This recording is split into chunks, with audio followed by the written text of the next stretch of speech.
What's up, everybody? A little bit of a surprise here. So I decided, as I'm waiting for my Madden to download, which is taking forever, I've decided that why not go through each round, something I've never done before, list my favorite pick of that round, my least favorite pick of that round, and which pick I thought, if there was anything being reached, which one was my favorite. And full disclosure here, as you guys are listening to the podcast, with my job, I don't know if I'll be able to fit these podcasts in. Definitely not for Thursday nights. I got a busy workload this year. If I was to do something, it would be very late on a Saturday night. So no promises. Most likely there's an 80% chance that I will not be able to do them this year. But I figured, you know what, why don't I get something new for you guys. So we're gonna do this. I've never done this, so no breaks in between. I'm just gonna go straight all the way through. First and foremost, I am not going to break down round one. Me personally, I think if a pick is not to work out in round one, most of the time it's because that person got hurt or somebody was really big on a hype of somebody that they pulled all the way up, and I really didn't see that here in round one. So we're gonna start all the way into round two. Now, as I'm looking through all of this, which guys do I think was the best reach? Now, me personally, I am not going to list my own picks. I don't want to sound like a biased homer. I want to call it the way that I see it, so I will not be listing any of my picks, even though I do like a lot. Obviously, I drafted my own team, so I'm going to like who I took, without putting the players that I drafted. I'm going to tell you who I thought was the best pick in this round, which guys I thought were not good picks, and which reach do I agree with. So in round two, I mean, this is pretty much your Robin to your Batman, pretty much. It's your sidekick who's also going to be helping stabilize your team with roster construction. You need a guy who's got a safe floor but has upside to break out, pretty much. That's what round two is all about. First and foremost, Lewis did a great job doing Leonard Fournette, but that's the start of the round, so there's great value there. But I would have to fully say my favorite pick, my absolute favorite pick in this round, based off of what the ADP was when we started in the draft, was Jordan Howard. I can give you the most obvious answers on Julio Jones. I think he was the best value there. I think he did fall pretty decently. And I think that had to do with what some owners thought.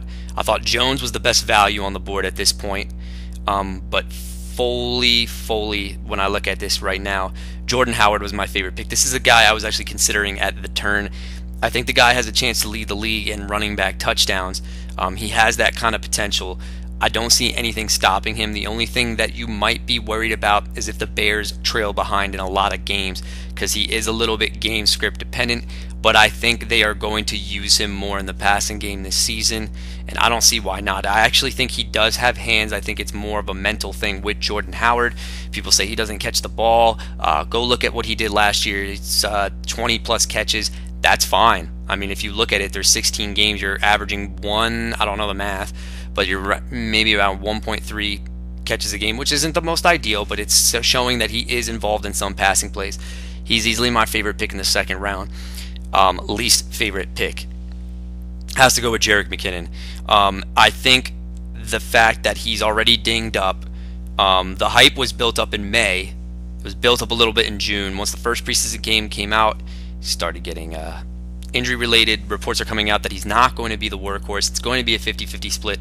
I think Shanahan is going to implode what happened last year in Minnesota with Matt Breida and Jerick McKinnon. And if Alfred Morris becomes a thing, that's not good for his value either.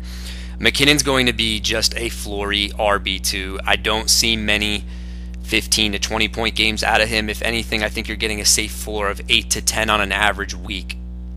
So I didn't like him at all. There's a lot of other guys I would have taken over him that were taken in the third round. Personally, that was my least favorite pick for round two.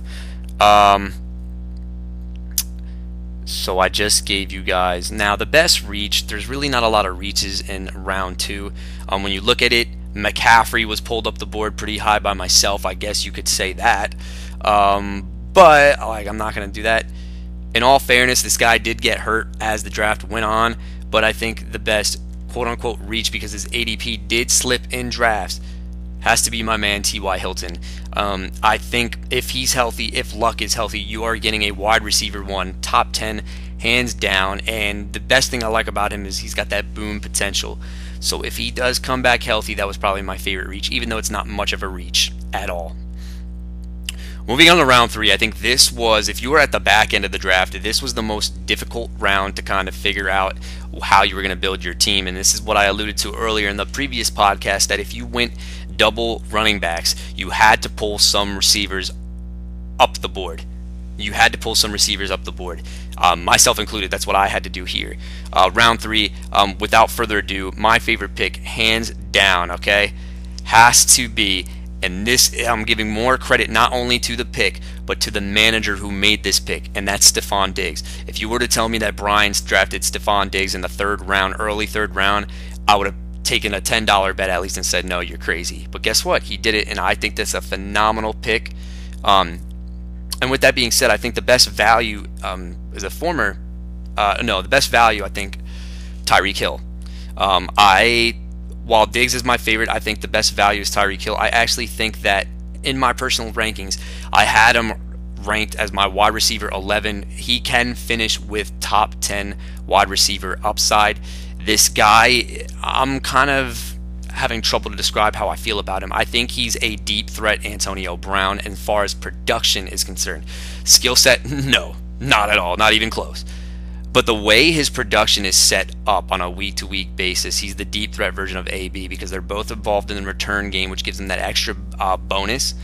And with Pat Mahomes' arm, Hill could get 10 targets a game. He might catch only 2, but guess what? When you look at the box score, it's going to be 2 catches, 100 yards, and a touch. Do the math, that's around 17 points. Love the guy. That's probably easily my favorite value pick. Pick I did not like in the 3rd round. Now, obviously, if you didn't have a pick such as an Allen, this does get affected a little bit. So the guys who made trades, I'm looking at it how it is on Yahoo, so I'm probably not going to have any of your picks in there. But my least favorite pick, and when I say this is my least favorite pick, it's more of the uncertainty. I don't think this guy's going to be a bust, but it was Brandon Cooks. This is what I talked about, that if you really were looking for wide receivers at the back end of the 3rd round, you had to pull somebody up. The receivers flew. They flew in this round. And when I'm going back at it, the only running backs that were taken in this round were Joe Mixon and LaShawn McCoy. So everything else and Gronk were receiving based or pass catchers. So Brandon Cooks had to be pulled up the board.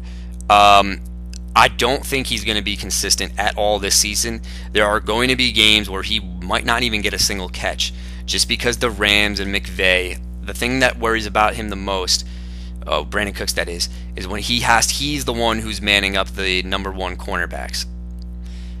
Cooks is a very good DFS play. I think Brandon Cooks and Amari Cooper are almost on that same tier, but I like Cooper a lot more than Brandon Cooks, simply for the fact that he's lined up in the slot and they're trying to make him this target hog. Brandon Cooks, I don't know if the target share is going to be there enough for him to produce at what he was in New England. Now, with that being said, he is a boom or bust guy that Harsh has him paired up with DeAndre Hopkins. So I don't hate this pick. I don't think he's a bust, but the uncertainty, believe it or not, is the reason why I didn't like that pick. Moving along to round number 4. Okay. This is an interesting round. A very interesting round that occurred in our draft. I'm going to start and say that my absolute favorite pick or best value had to have been Larry Fitzgerald. Larry Fitzgerald, I think, can produce with any type of quarterback. I think he'll be really good with Bradford, and I think he can be very serviceable with Josh Rosen. I think he's going to be a really nice PPR stud kind of guy. So I like that pick. Mark Ingram was my least favorite pick. Even with the suspension, the earliest I could see Mark Ingram going was the 6th round, and there's a lot of uncertainty. There could be, if the New Orleans Saints start winning games, they start winning games with some unknown back with Kamara, you are now looking at a 3-headed monster with Kamara now leading the charge, and you sprinkle it in dose with Mark Ingram. That's just the way I feel. I don't think, long term, I don't think the Saints have a good long-term plan for Mark Ingram at all either. This guy worries me, especially pulling him up the board into the 4th round. Now it comes time for my favorite reach of the draft. And this one was a little interesting, but you know what? There wasn't a lot of reach picks in round 4, and I'll tell you why. The reach picks happened in round 3. It's because if you look at it, people either took quarterbacks, which you could view as a reach, but let's be honest, guys. I am not going to put a quarterback down here as a reach pick per se. It's the way I feel about it. Reach pick. If I'm looking at it, my favorite reach pick, this is kind of by default. I'm going to have to go with Lamar Miller. Now, was it a reach? No. But if you look at the top end of the draft coming back and the back end of the draft when it starts, you are going to have to pull somebody up the board. And the only, it would have been Josh Gordon, but I'm not thrilled with Josh Gordon at that 4th round. Lamar Miller was supposed to go in the 5th round. And for Andre to kind of snag him and have a Royce Freeman combo at the time, I like that a lot. Foreman, if he starts off on the pump, Lamar Miller is going to be very serviceable for the first 8 weeks of the season. He's going to be very inefficient as far as a scouting perspective is concerned. He's afraid to hit the hole when the lanes are clogged. He can't, wiggle out as much as he used to in Miami, and he's a guy who needs a lot of breathers. And without having Donta Foreman, there's a lot of risk involved. But the one thing that I do like with Lamar Miller is that he's going to be heavily involved in the passing game, and he will be pretty solid with Deshaun Watson. His stock was rising last year, if you guys recalled. I would have to say that was my favorite, but I am not big on him long term for the season, just putting that out there. Okay, round 5.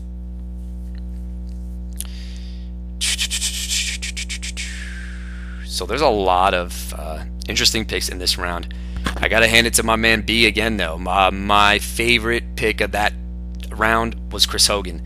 This guy's a touchdown machine. This guy is a stud. Brian, I think, nailed his wide receivers. I didn't like the Mike Evans start, but having Mike Evans paired with Stephon Diggs and Chris Hogan, money. I actually like that a lot. I think he was my favorite pick of this round in round 5. This is a no-brainer. Get ready for it. The least favorite, Ronald Jones. Obviously, somebody didn't do their research. They knew that his stock was falling. Ronald Jones at this point, I mean, if we did the draft next week, Ronald Jones would have been a 10th round pick. 10th. And you took him 5 rounds earlier. Sorry, kid. But best reach, in my opinion, during this draft, or this round, excuse me, there's not any per se reaches that I necessarily like. But as interesting as this says, I would say for roster construction, my favorite. Oh, no. I got it. My bad. I think I input the wrong rounds for these guys. Now, technically, Lewis, you had a wraparound pick, so correct me if I'm wrong. I don't remember which guy got taken first. It was either Russell Wilson or Marquise Goodwin. But for the sake of this podcast, I'm going to say my favorite reach in round 5 was Marquise Goodwin. Look, I don't know what the Bills did with Marquise Goodwin, but the guy is a different type of wide receiver. He is a flex option with tremendous wide receiver 2 upside. This is obviously Jimmy Garoppolo's man. He's not just a track star anymore, guys. This guy's actually making a lot of contested catches. He's beating his guy, Garoppolo's favorite target. This guy is going to push close to 1,000 yards and has the potential to 5 to 7 touchdowns. If he was to ever eclipse 10, this is probably the best pick in this round.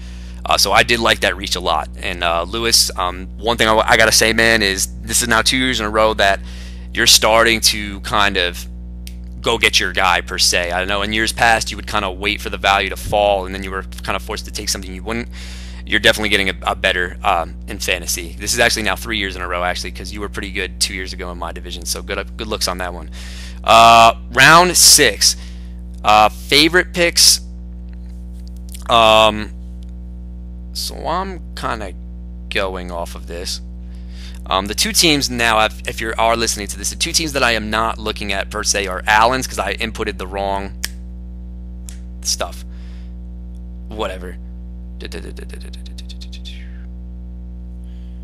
Give me a minute.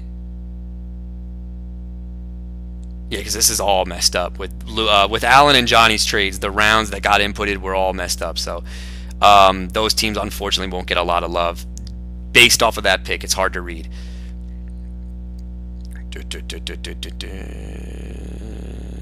All right, this is going to be interesting. So there's a lot of value that was left on the board, but I think I would have to say my favorite pick per se was Will Fuller. Again, this has to do with roster construction. If Deshaun Watson is 80 to 90% of what he was last year, Harsh has DeAndre Hopkins and Will Fuller. One deep bomb to Fuller, Harsh just put up close to 20 points. Plus, you got Hopkins, who's a guaranteed double digits anytime he steps onto the field. My favorite, where is it? Best reach. Now, if this guy's healthy, I like this guy a lot, and that's Isaiah Crowell. I think he's going to be a boring running back that you're probably drafting him and you're like, oh, I don't want to be forced to start this guy. But as the weeks progress, man, you're going to see that box score looking like 11 fantasy points, 17 fantasy points, 10 fantasy points. It's just going to be a consistent dosage of Isaiah Crowell in this Jets offense. He is the goal line guy too, so there's a lot of touchdown upside. I'm actually very, very, very happy with this pick. I liked it a lot. Now it goes time for my least favorite pick. Paul, I'm not sure if you made any trades in the draft, but as of right now, I think Tevin Coleman might be my least favorite in this 6th round. Look, if Kyle Shanahan was still the offensive coordinator, I would have no problem with this Tevin Coleman pick. But I don't trust Steve Sarkisian. That's why I don't like Devonta Freeman that much anymore. I think Freeman is more of a back-end RB1, RB2. I think he's more flory than he is explosive now due to the offensive scheme. And Tevin Coleman is very limited. I think the only way Tevin Coleman returns value is kind of as a handcuff. I don't think he has plug-and-play value on a consistent basis. There's going to be frustrating weeks where it's going to be 5. You might find a 16-point game because he caught like a long pass or something like that. And then it goes back to 5. He's going to be impossible to figure out. That's just my personal opinion on Tevin Coleman. Round 7. Favorite reach. Favorite reach, favorite pick, and then the pick that I absolutely couldn't stand. Okay, here we go. Okay, favorite pick has to be. Now, I know this is going to catch a lot of flack for this one, but I gotta go with Carlos Hyde. I think that was the best value that was on the board. I like Nick Chubb a lot, but again, if the running back coach says that your footwork is not NFL ready, they don't trust you. Footwork and vision is the ultimate combo that you need. Chubb could have good vision, but if his feet aren't quick enough, they're going to put in Carlos Hyde because he's the veteran and he knows what is expected. I see Hyde getting in between 10 to 15 carries a game. This is a guy, let's not forget, and San Francisco had a total of 200 points last year. That's good.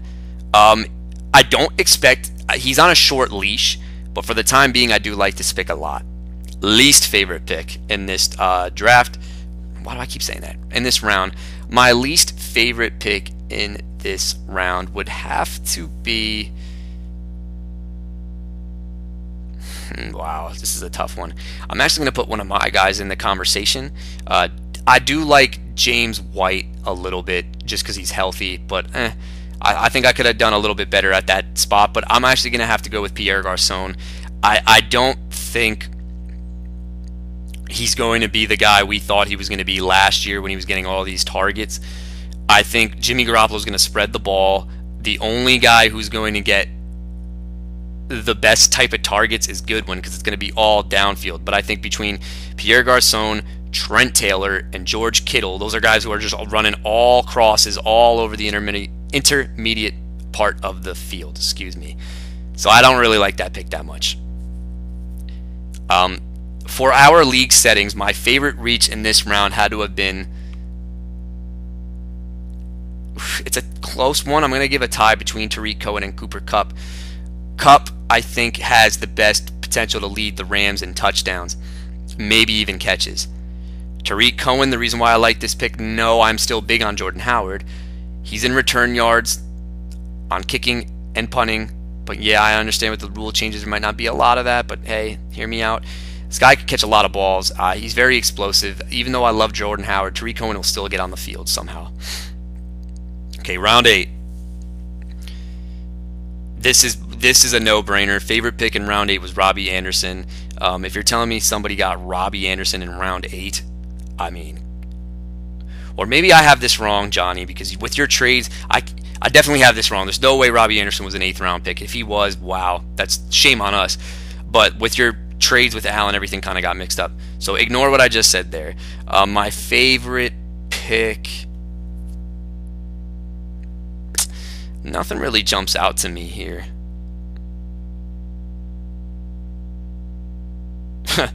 You know what? I might have to say it. Tom Brady.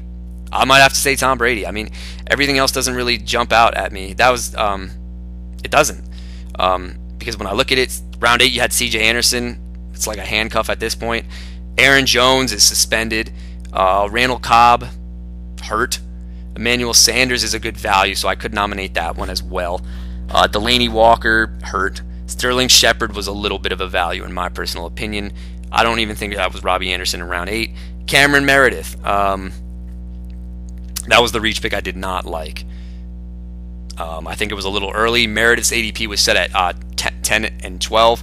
And there is a guy who's actually creeping up my watch list as we speak. Meredith, I think, is going to have to be eased into the offense. He's a phenomenal talent. I drafted him last year, but we have to wait and see with Cameron Meredith. Round 9. Favorite value pick. Okay.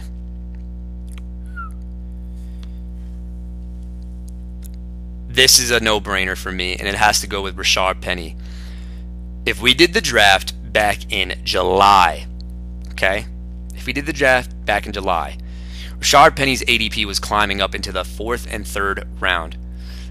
His running style, his ability to, when I watch his highlight tape, his ability to kind of know that there's a lane that's clogged and bounce back, he's almost like a bigger LaShawn McCoy. And that's the way I see it, the way he bounces back. And with Russell Wilson back there, that combo is going to be very annoying to stop. I think if Rashard Penny gets healthy, I think he will be a phenomenal value at round 9. I think this guy is very talented. Obviously, you have the Chris Carson headache in front of you, but I think as the season progresses, you're going to see way more of Rashard Penny. Least favorite pick, I saw it somewhere here. Least favorite pick had to have been Jack Doyle. Reason being, I like Jack Doyle, but the fact that they bought in Eric Ebron kind of worries me a little bit. Andrew Luck in his career has known to have one tight end that gets a lot of yardage, but not a lot of touchdowns, and then there's a vulture tight end guy for touchdowns.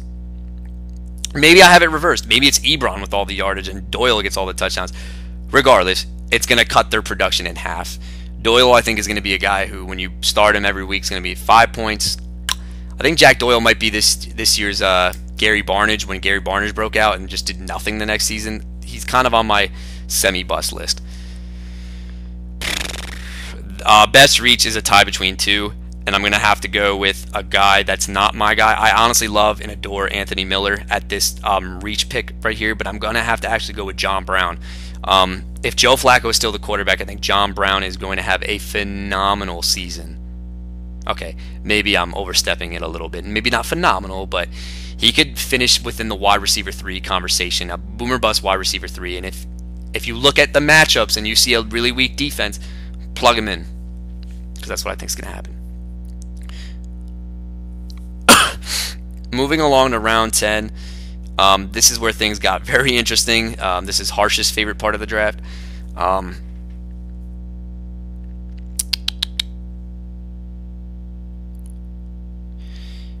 By default, I'm going to have to go with my favorite pick in round 10.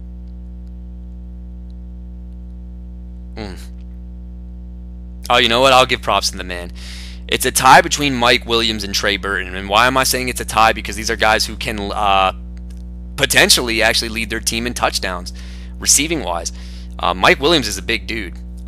He's going to get involved in the offense. I'm not liking what I'm seeing in preseason. I think a lot of the catches that he's making are very, very lucky.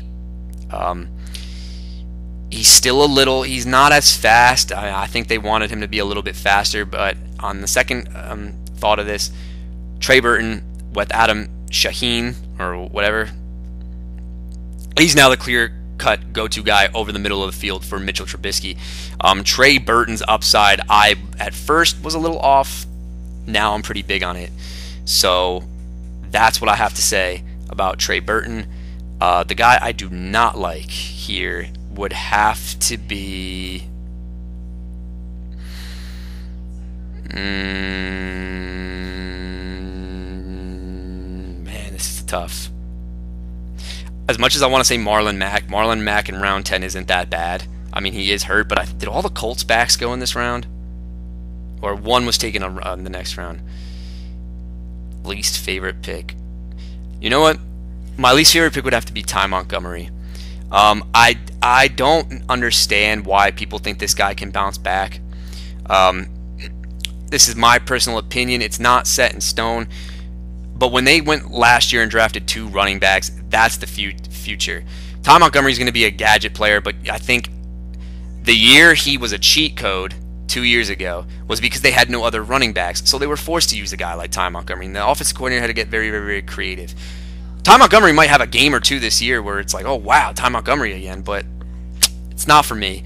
I think you're looking more of like a Tavon Austin-ish gadget player, and that's somebody you don't want, personally. Round 11, okay. By far, this is simply because of upside. Tyler Lockett in round 11, complete steal. You're still going to take the upside of Tyler Lockett in round 11. He is still on return yards as of now. I think he needs Doug Baldwin healthy, though, to be back. So that pick, there's a lot of picks I like from Andre as I'm going through this. Least favorite pick. Here we go.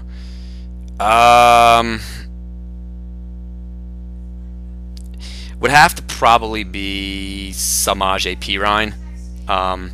Perine is the guy who most likely has the upside, but now with the news on Adrian Peterson coming to town, this is a backfield you want to avoid completely, unless his name is Chris Thompson. I don't like that pick at all. And my favorite reach, if anything was reached upon, I don't know. We can't even consider reaches at this point, so screw that. Round 12. Round 12. Favorite value would have to be Andrew Luck. Let's not forget, guys, that this guy finishes close to a top 5 quarterback. He's not including the year he was out. He's 2 years removed from like that fantastic season that he once had. He's a good value at this part of the draft. But I'm really not I'm really not too psyched on anything else that happened here. So let's go. I'm just gonna go to favorite picks for now on. Round 13. Oh, this is a good one, yeah. Round 13, my favorite pick would have to be Donta Foreman. I think that if the Texans do stay healthy, and he's going to be a second half star. Round 14, okay, I promised that I wouldn't put any of my guys, but I got to here. Peyton Barber, he's a starting running back in round 14. I don't care if he's not that good, you got to do it. Round 15,